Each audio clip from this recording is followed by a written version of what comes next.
नमस्कार, मैं हूं पूजा। बिहार न्यूज में आपका स्वागत है। आज है 12 अगस्त, दिन मंगलवार। खबरों की ओर बढ़ने से पहले एक नजर आज की सुर्खियों पर। गुड़ इकाई लगाने पर सरकार देगी अनुदान। अधिकतम 1 करोड़ तक का मिलेगा अनुदान। 25 अगस्त तक कर सकते हैं आवेदन। आज सीएम नीतीश करेंगे 125 यूनिट फ्री बिजली उपभोक्ताओं से संवाद। मधुबनी में 117 स्थानों पर लाइव चलेगा ये कार्यक्रम। वीडियो कॉन्फ्रेंसिंग के जरिए जुड़ेंगे सीएम। बीएसएससी ने ऑफिस अटेंडेंट के 3727 पदों पर मांगे आवेदन। 25 अगस्त से कर सकते हैं आवेदन। 18 से 37 साल होगी उम्र सीमा। बिहार पुलिस का फैसला, सांसद विधायकों के खिलाफ जांच होगी तेज। जांच में देरी करने वाले अधिकारियों पर होगी कार्रवाई। प्रत्येक जिले के एसपी को करनी होगी साप्ताहिक रिपोर्टिंग। राज्य में इंटरमीडिएट पास छात्राओं को मिलेंगे 25,000 रुपए। मुख्यमंत्री कन्या उत्थान योजना के तहत मिलेगी राशि। परीक्षा में उत्तीर्ण सभी अविवाहित छात्राएं होंगी पात्र। जीवनदीप मेंटरिंग से मातृ व शिशु स्वास्थ्य में होगा सुधार। पहले चरण में 35 जिला अस्पतालों में शुरू होगा काम। हर अस्पताल में 140 मेंटर होंगे प्रशिक्षित। अजहरुद्दीन ने किरमानी को बताया सर्वश्रेष्ठ विकेटकीपर। 1983 के वर्ल्ड कप में बताई अहम भूमिका। उस मैच में किरमानी ने लिए थे 12 कैच। चलिए अब बढ़ते हैं अब तक की 25 बड़ी खबरों की ओर विस्तार से। ईसीएल में अप्रेंटिसशिप के 1123 पदों पर भर्ती के लिए करे आवेदन। ईस्टर्न कोलफील्ड लिमिटेड यानी कि ईसीएल ने पीजीपीटी व पीडीजीटी अप्रेंटिस के 1123 पदों पर भर्ती निकाली है। आवेदन 8 अगस्त से 11 सितंबर 2025 तक ऑनलाइन easterncoal.nic.in पर होंगे। पीजीपीटी में 280 पद, माइनिंग इंजीनियरिंग के 180, सिविल के 25, मैकेनिकल के 25, कंप्यूटर साइंस के 25 और इलेक्ट्रिकल के 25 और पीडीजीटी में 843, माइनिंग के 643, सिविल के 50, मैकेनिकल के 50, कंप्यूटर साइंस के 50 और इलेक्ट्रिकल के 50 पद शामिल है। पात्रता के लिए संबंधित विषय में डिग्री व डिप्लोमा व न्यूनतम 50% अंक जरूरी है तथा नेट्स पोर्टल पर पंजीकरण अनिवार्य होगा। स्टाइपेंड पीजीपीटी के लिए 9,000 रुपए व पीडीजीटी के लिए 8,000 रुपए प्रति माह मिलेगा। विस्तृत जानकारी के लिए आधिकारिक वेबसाइट को देखिए। गुड़ इकाई लगाने पर सरकार देगी अनुदान। बिहार सरकार पारंपरिक गुड़ उद्योग को सशक्त बनाने के लिए बिहार राज्य गुड़ उद्योग प्रोत्साहन कार्यक्रम के तहत नए निवेशकों से 25 अगस्त 2025 तक ऑनलाइन आवेदन ले रही है।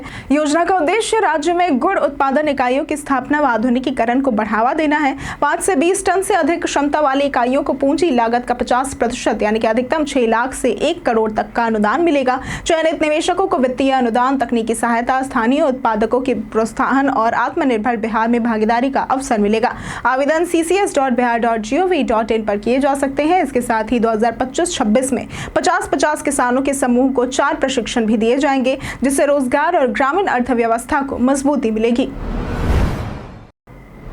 इस बार के पितृपक्ष मेले में ई पिंडदान की होगी सुविधा।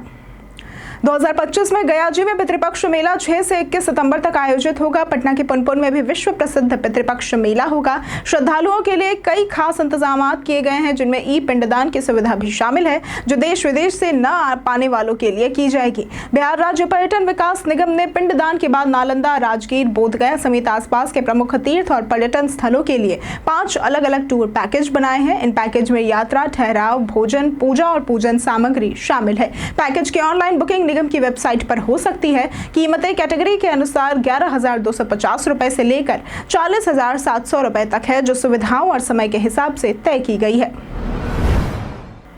राजेंद्र सेतु पर आज और कल यातायात रहेगा बंद। अगर आप उत्तर और दक्षिण बिहार के बीच राजेंद्र सेतु से सफर कर रहे हैं तो ये खबर आपके लिए जरूरी है। पूर्व मध्य रेलवे ने 12 अगस्त यानी कि आज रात 10 बजे से 13 अगस्त सुबह 6 बजे तक पुल पर सड़क ढलाई के कारण यातायात पूरी तरह से बंद रखने का फैसला किया है। इस दौरान पुल पर कोई भी वाहन नहीं चल पाएगा और ये मरम्मत कार्य सिमरिया छोर पर स्पेन नंबर 14 पर किया जाएगा, जिसमें 118 मीटर लंबाई और 18 मीटर चौड़ाई की सड़क की ढलाई होगी। विभाग ने SP traffic Patna, Begusarai, Mokama police सहित 12 विभागों को सूचित कर दिया है। यात्रियों से अपील है कि वे इस दौरान राजेंद्र सेतु से न गुजरें और वैकल्पिक 6 लेन सड़क पुल का उपयोग करें। आज सीएम नीतीश करेंगे 125 यूनिट फ्री बिजली उपभोक्ताओं से संवाद। मुख्यमंत्री नीतीश कुमार 12 अगस्त 2025 को 125 यूनिट मुफ्त बिजली योजना के लाभार्थियों से पटना से वीडियो कॉन्फ्रेंसिंग के जरिए सीधा संवाद करेंगे।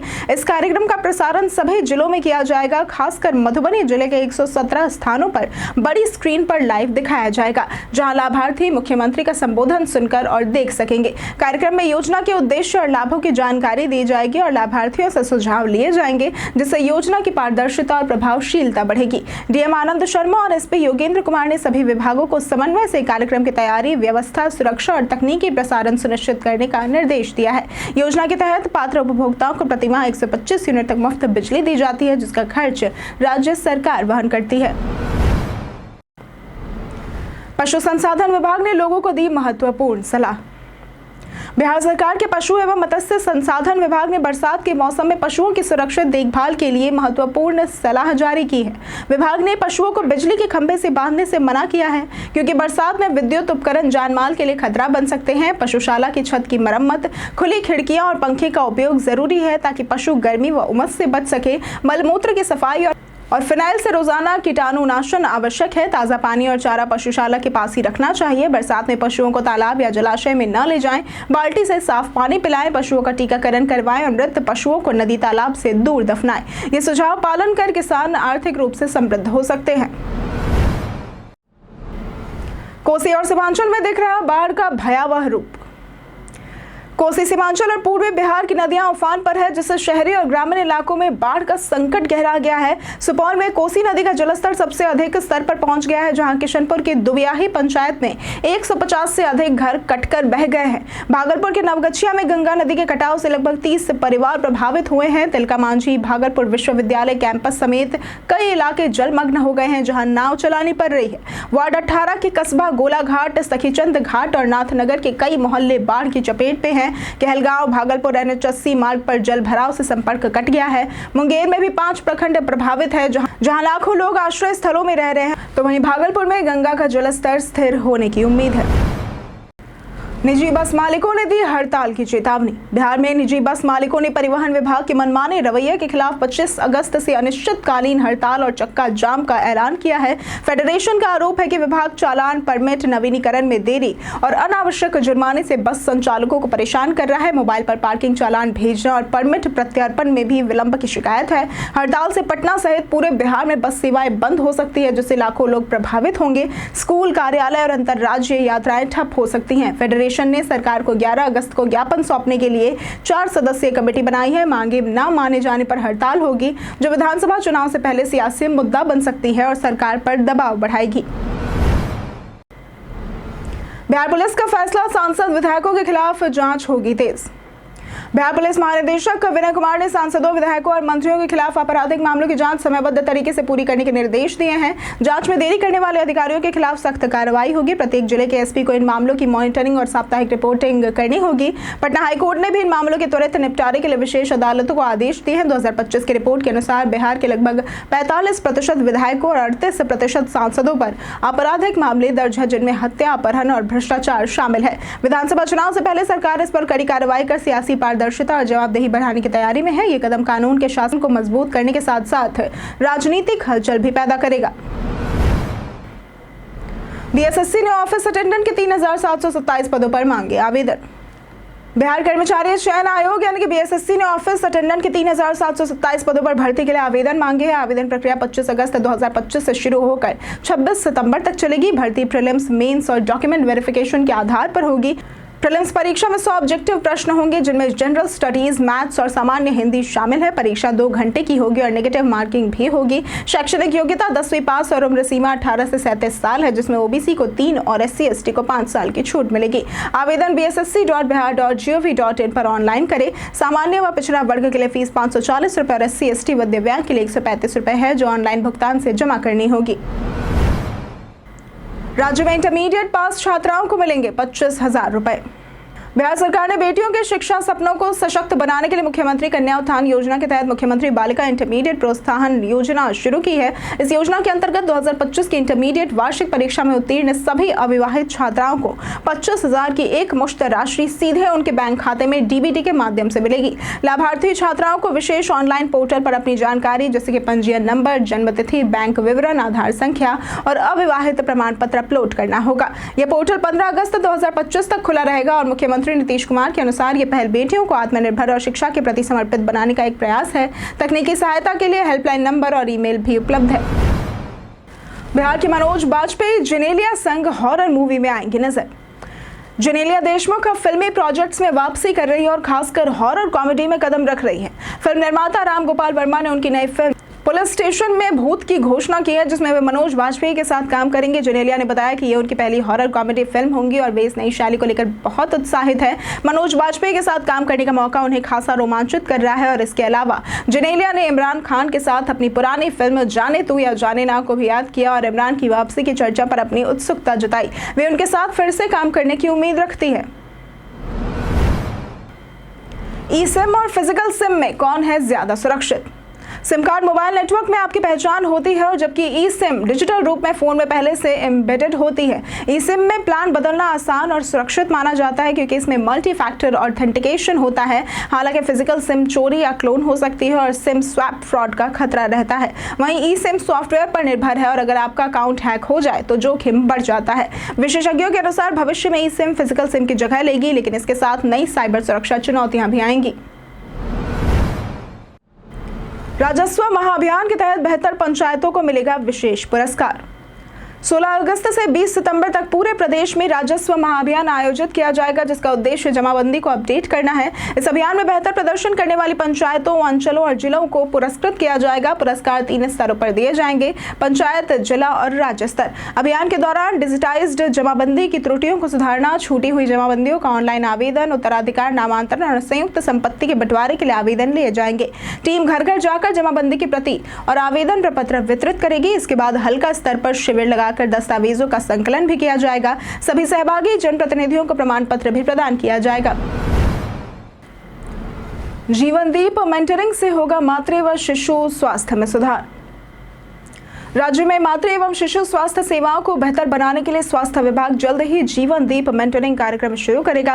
इस कार्यक्रम के तहत राज्य के चिन्हित प्रसव केंद्रों के लेबर रूम और special new born care unit यानी कि SNCU में मेंटरिंग प्रणाली को मजबूत और विस्तारित किया जाएगा। इसका मुख्य उद्देश्य चिकित्सकों और स्टाफ नर्सों की तकनीकी दक्षता और सेवा गुणवत्ता को बढ़ाना है। पहले चरण में 35 जिला अस्पताल और सब डिविजनल अस्पताल दानापुर में मेंटरिंग फ्रेमवर्क स्थापित किया जाएगा और इसके बाद में उच्च प्रसव भार वाले केंद्रों को शामिल किया जाएगा। प्रत्येक जिला अस्पताल में स्त्री रोग विशेषज्ञ, शिशु रोग विशेषज्ञ और स्टाफ नर्स समेत कुल 140 मेंटर प्रशिक्षित किए जाएंगे। प्रशिक्षण से स्वास्थ्य कर्मियों की क्षमता बढ़ेगी और लेबर रूम की परिस्थितियों का बेहतर प्रबंधन संभव होगा। जदयू ऑफिस के बाहर पंचायत वार्ड सदस्यों ने किया हंगामा।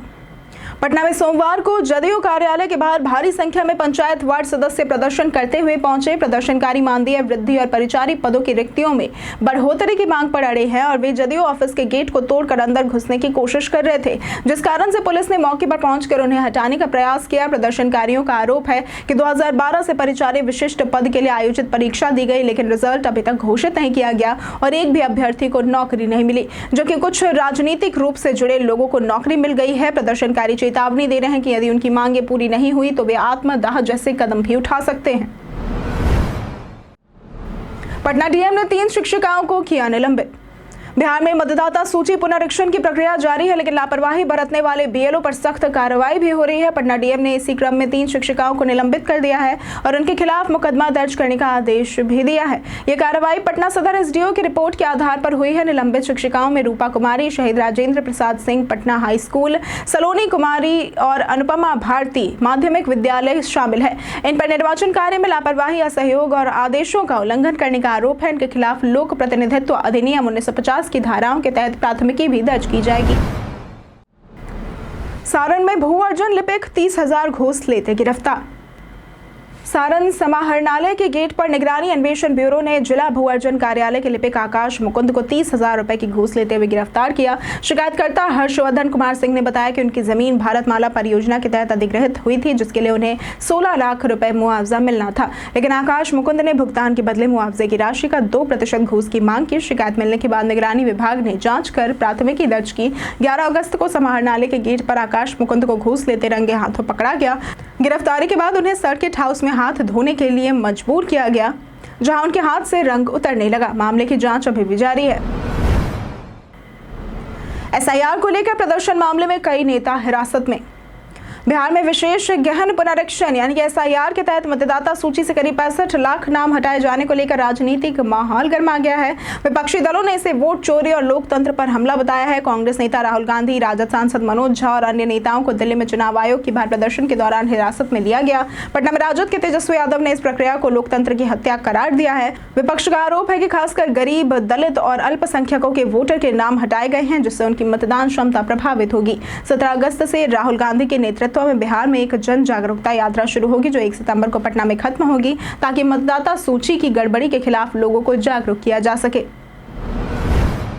जाने आज कैसा रहेगा बिहार के मौसम का मिजाज। बिहार में लगातार हो रही बारिश से कई जिलों में बाढ़ और जल जमाव की स्थिति बन गई है, जिससे जनजीवन और यातायात प्रभावित है। मौसम विभाग ने 19 जिलों में बारिश और तेज हवाओं का अलर्ट जारी किया है। पूर्वी पश्चिमी चंपारण, गोपालगंज, सिवान, सीतामढ़ी, मुजफ्फरपुर, सुपौल, पूर्णिया, कटिहार, किशनगंज, अररिया और मधुबनी में भारी बारिश और 40 से 60 किलोमीटर प्रति घंटा की रफ्तार से हवाओं के लिए ऑरेंज अलर्ट जारी हुआ है। किशनगंज, सारण, वैशाली, समस्तीपुर, दरभंगा, सहरसा और मधेपुरा में हल्की से मध्यम बारिश और गरज चमक की संभावना है। बिजली गिरने की आशंका को देखते हुए लोगों को पेड़ों और बिजली के खंभों से दूर रहने की सलाह दी गई है।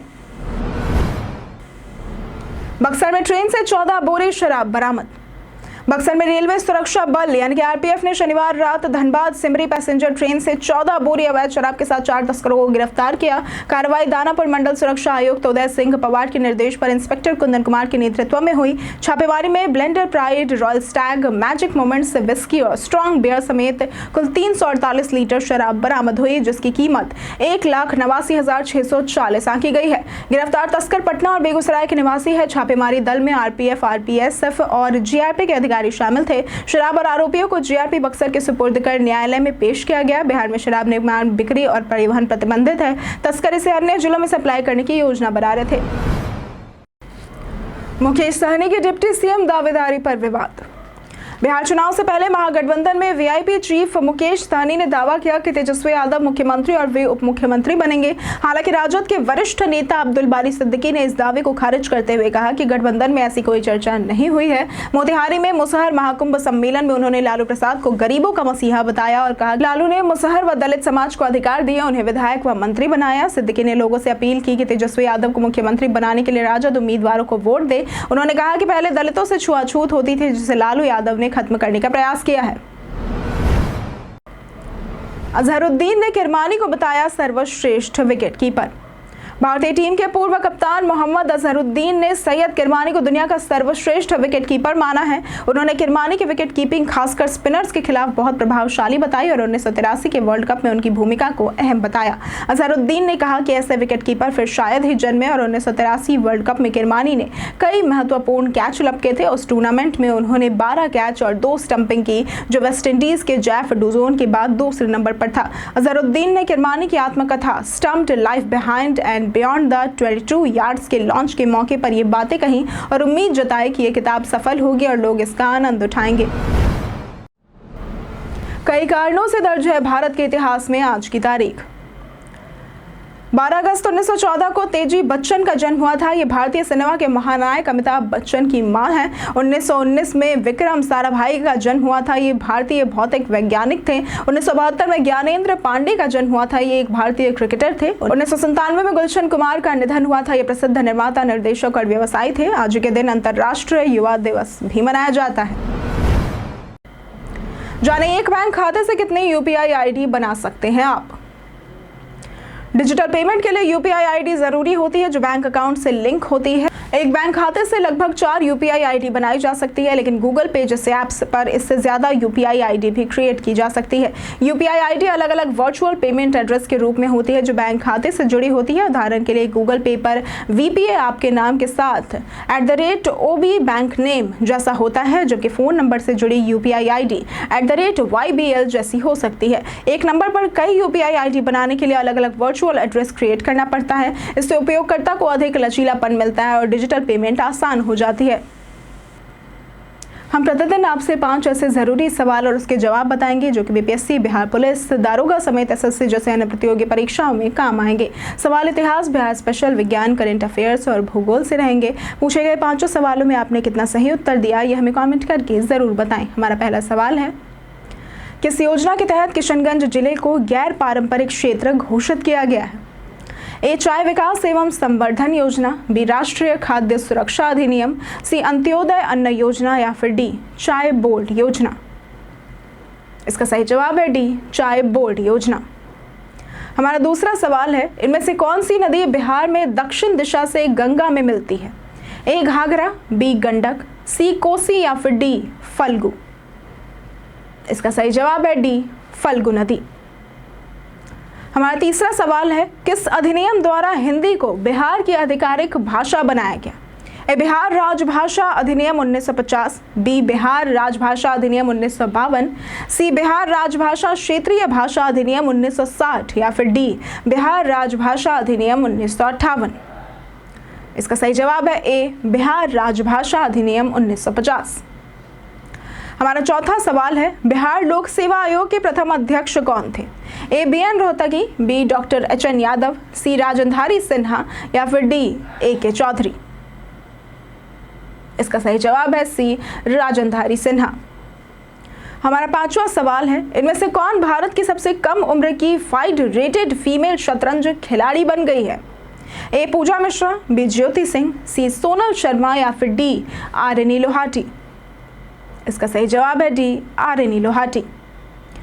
बीते दिन हमारे द्वारा पूछे गए सवाल का जवाब आप लोगों में से बहुत लोगों ने हमारे कमेंट सेक्शन में लिख कर दिया है। जिन्होंने हमारे द्वारा पूछे गए सवाल का जवाब दिया है उनके नाम है नंदकिशोर शर्मा, प्रदीप पंडित, श्वेता रॉय, शुभम कुमार, दिलीप कुमार, प्रियांशु कुमार, परवेज अंसारी, राजीव कुमार, पंचानंद सिंह, राजकुमार यादव, भरत प्रसाद, मुरली पासवान, विजय सिंह, मोहम्मद सनाउल्लाह, सुमन कुमारी, राजकिशोर महतो, शिव शक्ति, हिमांशु शर्मा, नंदन कुमार, अशोक कुमार और पंकज राज। इसी के साथ बढ़ते हैं आज के सवाल की ओर। आज का सवाल है, आपको क्या लगता है बच्चों के लिए स्कूली शिक्षा पर्याप्त है या सामाजिक शिक्षा भी जरूरी है? आप अपना जवाब हमें हमारे कमेंट सेक्शन में लिखकर जरूर बताएं। आज के लिए सिर्फ इतना ही। बिहार की तमाम खबरों के साथ बने रहने के लिए देखते रहें बिहारी न्यूज़। और साथ ही अगर आप यूट्यूब चैनल पर देख रहे हैं तो चैनल को सब्सक्राइब करें और अगर आप फेसबुक पेज पर देख रहे हैं तो लाइक और फॉलो जरूर करें।